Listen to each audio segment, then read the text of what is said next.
Students, आज हम topic discuss करेंगे मैथमेटिक्स। अब मैथमेटिक्स जो है वो बायोलॉजी में कैसे अप्लाई होती है, इसका क्या यूज है बायोलॉजिकल प्रॉब्लम में।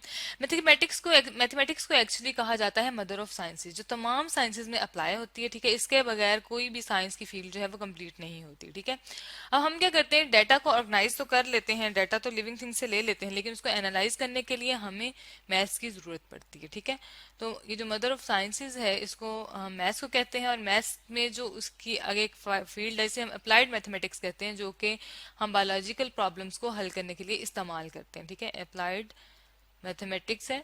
ठीक है, ये यूज की जाती है बायोलॉजिकल प्रॉब्लम्स को सॉल्व करने के लिए। अब बायोलॉजिकल प्रॉब्लम्स जो है वो हाई लेवल्स के, जब हमारे पास हमने देखा था कि हमारे पास एक डीएनए होता है। ठीक है, डीएनए जो है वो जेनेटिक मटेरियल, जो इन्फॉर्मेशन एक जनरेशन से दूसरी जनरेशन तक पहुंचाता है।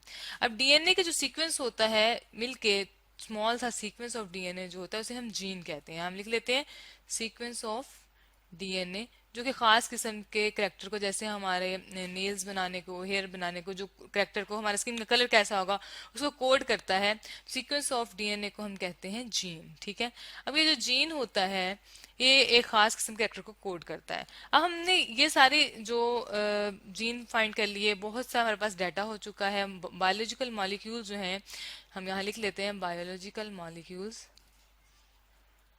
बायोलॉजिकल मॉलिक्यूल्स जो कि छोटे छोटे मॉलिक्यूल्स होते हैं जिससे मिलकर तमाम लिविंग थिंग्स बनी होती हैं, लेकिन वो मॉलिक्यूल्स जिनसे ये मिलकर बनी होती है उसमें हमारे पास डीएनए आता है। ठीक है, आरएनए आता है, ये भी इंफॉर्मेशन, जेनेटिक इंफॉर्मेशन है। ठीक है, और प्रोटीन बनती है। ठीक है, जो प्रोटीन होती है वो हमें नजर आती है, किसी भी एनिमल्स का, किसी भी ऑर्गेनिज्म का स्ट्रक्चर, स्किन, वो सारी प्रोटीन की बनी होती है। ठीक है, तो ये सारा जो डाटा है इस पे हम अप्लाइड मैथमेटिक्स अप्लाई करेंगे तो जो मैथमेटिक्स है वो बायोलॉजी में अप्लाई होगी।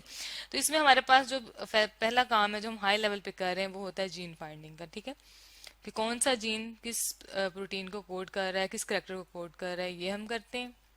ये बहुत मुश्किल काम है। ठीक है, प्रोटीन का स्ट्रक्चर, जो हमारे पास प्रोटीन आ रही है किसी भी एनिमल की स्किन में, वैसे जो हम एग खाते हैं उसकी जो आपने, हमें तो उसकी शेप वैसे नजर आती है। ठीक है ना, उसमें प्रोटीन होती है, लेकिन उसका स्ट्रक्चर ओरिजिनली कैसा है वो हम जो लैब में देखते हैं वो कैसी होती है। ठीक है, इसके बाद प्रोटीन्स जो है जब आपस में इंटरेक्ट करती है, ठीक है, तो उस पर क्या इफेक्ट पड़ेगा, उसकी दूसरी प्रोटीन की शेप है, वो भी हम इसमें स्टडी करते हैं। ठीक है, इसके बाद जो हमारे पास एप्लीकेशंस आती है वो है बायो इन्फॉर्मेटिक्स। यहाँ हम लिख लेते हैं, बायो इन्फॉर्मेटिक्स में हम क्या करते हैं, ये एक रीसेंट टेक्नोलॉजी है।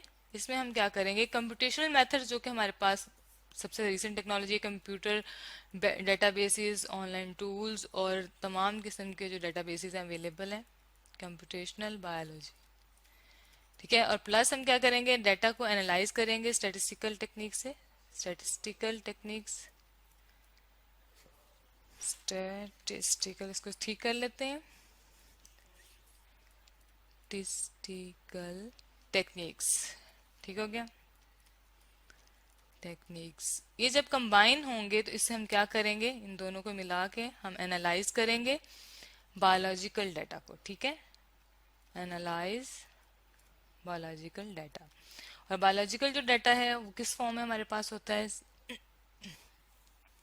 हमारे पास बायोलॉजिकल मॉलिक्यूल्स की सीक्वेंस फॉर्म में होता है, डीएनए, आरएनए और प्रोटीन की फॉर्म में, बायोलॉजिकल डाटा। ठीक है, तो आज हमने बायो की दो रिसेंट फील्ड्स के बारे में पढ़ा है। एक हमने देखा है कि मैथमेटिक्स को हम बायोलॉजी में कैसे अप्लाई करते हैं, और दूसरा हमने देखा है कि बायो इन्फॉर्मेटिक्स जो कि एक रिसेंट टेक्नोलॉजी है उसको हम बायोलॉजिकल डाटा पे कैसे अप्लाई कर सकते हैं, और बायोलॉजिकल डाटा को हम कैसे एनालाइज करते हैं।